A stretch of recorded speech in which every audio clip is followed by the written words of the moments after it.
यदि उपासक में तीन बातें नहीं है तो अभी थोड़ी गड़बड़ी है। इसको बैठा लो, जीवन में काम आएगी, ये वस्तु काम आएगी, क्योंकि विपक्ष जोरदार है, माया कोई साधारण नहीं है। विश्वासी साधक का भगवान स्वयं जुम्मा ले लेते हैं कि मेरे प्रभु जो करेंगे वो मंगल करेंगे। तो परिस्थिति बुरी दिखाई दे सकती है,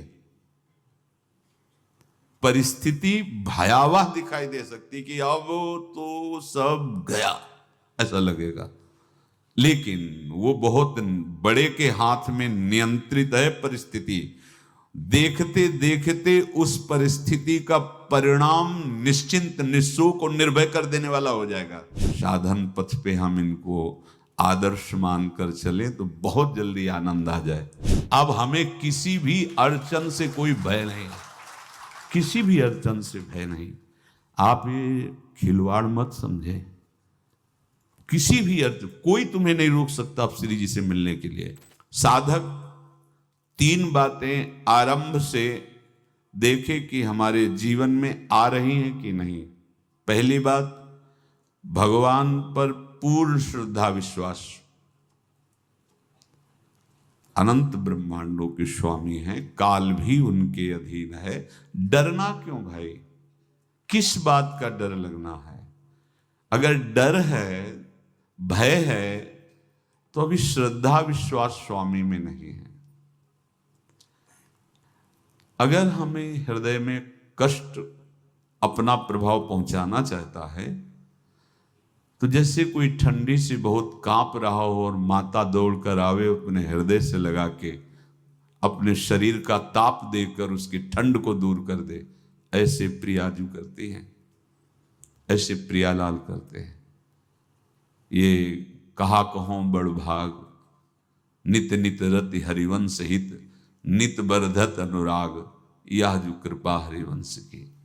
ये आपनो भाग आपन मुख, कहत जो श्री हरिवंश बल, हरिवंश भरोसे भय निडर, सो नित गर्जत हरिवंश बल। देखा है कष्टों की बौछार है, ऐसे जैसे ऊपर से वर्षा हो रही है, भगवान शेष फणों का छत्र, संवर्तक मेघ प्रलयंकारी वर्ष रहे, गिरिराज जी का छत्र। ऐसे भक्त को कृपा छत्र से हर समय सुरक्षित रखा जाता है। भक्त बनने के लिए कोई विशेष लायकात की आवश्यकता नहीं। मैं समस्त गुणों से हीन, पर मैं अपने प्रभु का, बस यही लायकात है। प्रभु की सिवा यदि आपका कोई अन्य आश्रय तो आपको धोखा लगेगा। नहीं तो सच्ची कह रहे हैं, इसी जन्म में निहाल हो जाओगे। एक बात केवल स्वीकार करो कि प्रभु के सिवा मेरा कोई नहीं है, और है भी नहीं। स्वीकार कर लोगे तो तुम्हें अनुभव में आने लगे। हम प्रतिपल देखते हैं, प्रतिपल, वो केवल अपनापन चाहते, केवल अपनापन, कोई दूसरा नहीं होना चाहिए बस। कहां बाहर तो देखो आप सब हमारे हो, अंदर से नहीं हो। अंदर से आप सब श्री जी के हो और हम आपके सेवक हैं। बाहर से आप गुरु मानो, जो भाव मानो वो आपको श्री जी जाने। अंदर से हमारे आप श्री जी के जन हो और हम आपके सेवक हैं। बाहर से कुछ भी व्यवहार मानो, कोई बाहर से व्यवहार का कोई अस्तित्व नहीं, अंदर की बात का अस्तित्व होता है। आप सब हमारी स्वामिनी के परिकर हो, हम आपके दास हैं। बस इस बात से हमारा अपनापन आपसे है, नहीं श्री जी के सिवा किसी से कोई अपनापन नहीं। कि आप इसका प्रभाव समझिए। प्रभु को सिर्फ अपनापन चाहिए, सिर्फ अनन्यता। यदि उपासक में तीन बातें नहीं है तो अभी थोड़ी गड़बड़ी है। पहला, दृढ़ श्रद्धा विश्वास। दृढ़ श्रद्धा, अब नहीं, अब नहीं, अब नहीं, अब तो हाथ उठने का समय आ गया। अब क्या, अब नहीं, अब गाहक मत फंसाओ, बाजार बंद करो, हाथ उठा लो, चलो अपने घर चलो, समय आ गया, घर चलने का समय है। नहीं तो कलयुग अपनी बाजार ऐसी फैला देगा कि भूल जाओगे कि घर भी जाना है। दूसरी बात, जो गुरु ने भजन दिया उसमें तत्परता सच्ची मानिए। जीवन भर कभी इस प्रमाद को गुरु कृपा से आने का अवसर नहीं दिया गया कि चैन से सोए हों और चैन से खाए हों। पूरे जीवन में कभी सुविधाओं को स्वीकार नहीं हुआ, पर साधन मार्ग में कभी भी शिथिलता नहीं हुई, तत्परता ही। प्रभु पर पूर्ण श्रद्धा विश्वास और गुरु प्रदत्त साधन पर तत्परता, और तीसरा खास विषय इंद्रियों से भोगों को न भोगना। तब ये जो रंग है परमार्थ का, तब अब 2-4 माला की मनमानी आचरण की कहते हैं हमें भगवदानंद की स्फूर्ति नहीं होती। आपने रास्ता रखा है भगवदानंद का, बाजार लगाए बैठे हो अंदर हृदय में अन्य आसों की, अन्य भोगों की, अन्य चाहों की, अन्य मान्यताओं की। अरे खाली करो, ये सब माया का खेल है। एकमात्र प्रभु, बस जब ठन जाएगी ये बात। अच्छा गौर से देखो क्या है, जब चलोगे तो क्या होगा। चलने की तो सोचो, उस दिन की सोचो जिस दिन चलना है, और किस दिन चलना है पता ही नहीं है। तब तो और होश में हो जाओ। आपको कोई भी यहां सहयोग देने वाला नहीं, कोई भी वस्तु आपकी नहीं, कुछ भी आपके साथ नहीं जाएगा। तो होश में हो जाओ, संभाल लो, आगे की गति मत बिगाड़ो। 3 बातों पर ध्यान दीजिए। श्रद्धा और विश्वास अटूट अपने इष्ट पर। हमारे हृदय में जो गुरुदेव ने उपासना का बीज रोपण किया, तत्परता। देखो आपको हृदय की बात कहता हूं, माया के पास केवल प्रलोभन है, ये सुख में बांधती है। सुख का प्रलोभन अच्छे से सजा के पेश करके देना, साधक को भ्रष्ट करना, ये इसका स्वभाव है माया का। माया किसी व्यक्ति का नाम नहीं, किसी शरीर का नाम नहीं। भगवद विमुखता जिस वस्तु व्यक्ति स्थान से हो वही माया है। माया का मतलब थोड़ी जैसे कोई स्त्री शरीर पे आरोप कर दे या पुरुष शरीर पे आरोप कर दे, ये तो माया है। तो और क्या है? मैं, मोर, तोर, तैं और जहां तक इंद्रियां जाएं, जहां तक मन जाए, सब माया ही है। इसको देखा है भगवान के पार्षदों ने। ये क्या करती है? चमकीली लेबिल लगाकर, सुख का चारा डाल करके जीव को बांधती है।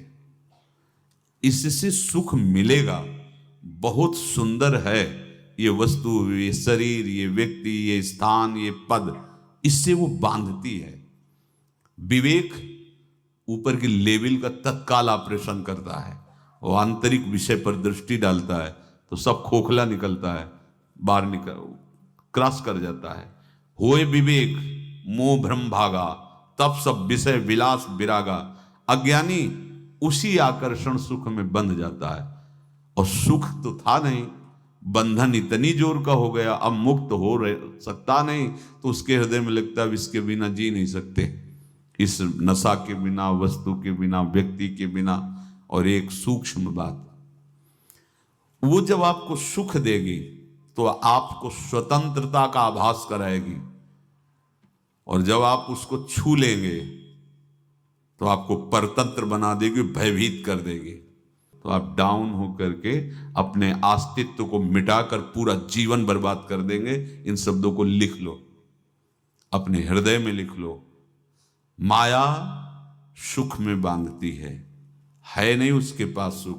जिसे तुम सुख समझते हो वो सुख नहीं, बिल्कुल सुख नहीं, वो सुख की छाया है, तुम्हें समझ पड़ती नहीं, ये गिरधर की माया है। उस सुख का बंधन, आप देखो कुछ भी क्रिया करते हो माया जनित तो प्रलोभन होता है, सुख मिलेगा। और जिस समय सुख मिलने के लिए आप लालायित हुए, उस समय सुख भोगने की स्वतंत्रता आपको दे देगी। लो, आप समझ रहे हैं हम स्वतंत्र स्वामी होकर सुख भोग रहे हैं? नहीं, अब भोग लिए ना, अब गुलामी उसकी सहो। अब तुम्हें वैराग्य हो रहा कि मैं नहीं भोगूंगा, तो उसकी दृष्टि बदलेगी। समझ रहे हो? अब आप अपने आप को पूरे शरणागत कर दिए, हर तरह से तुम्हें बांध करके भगवत विमुख करके नष्ट कर देगी। ये बात अच्छे से समझ लो, अच्छे से।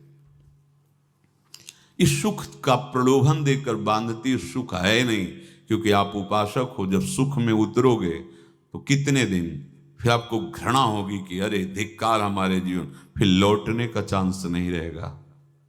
ध्यान से सुन लो, लौटने का चांस नहीं देगी माया।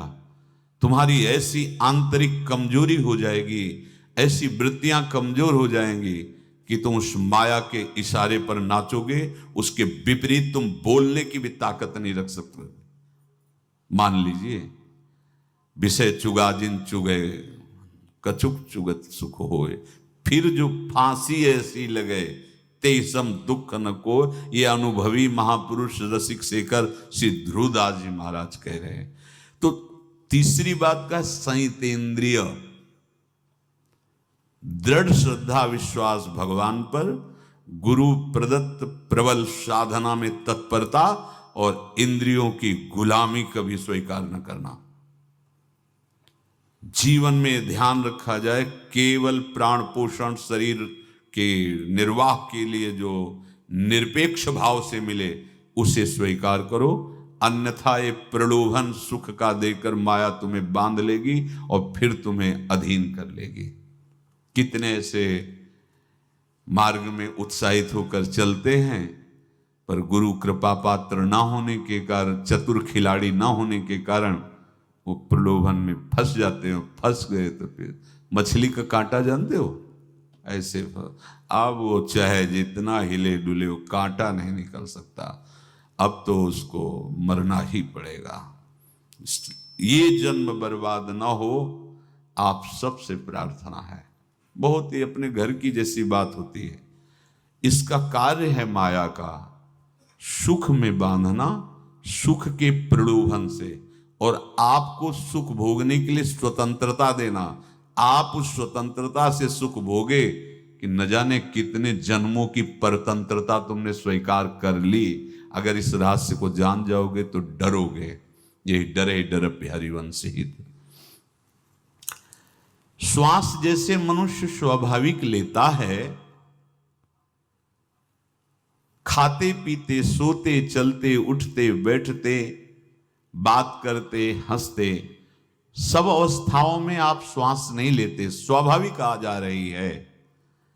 ऐसे ही श्वास प्रश्वास अपने आराध्य देव के स्मरण का अभ्यास बना लो। अभ्यास योग युक्तेन चेतसा नान्यगामिना। और जैसे तनिक भी श्वास रुकी तो घबराहट, बेचैनी, परेशानी आ जाती है, ऐसे ही श्वास प्रश्वास यदि नाम से खाली जाने लगे तो घबराहट, परेशानी, जलन पैदा होनी चाहिए।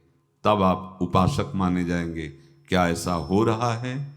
क्या हृदय की ऐसी स्थिति है तो धन्यवाद, नहीं है तो इसी की प्राप्त करने के लिए प्रियाजू ने हमें अपने मार्ग में घसीटा है, चाहे वो गृहस्थ हो चाहे वो विरक्त हो।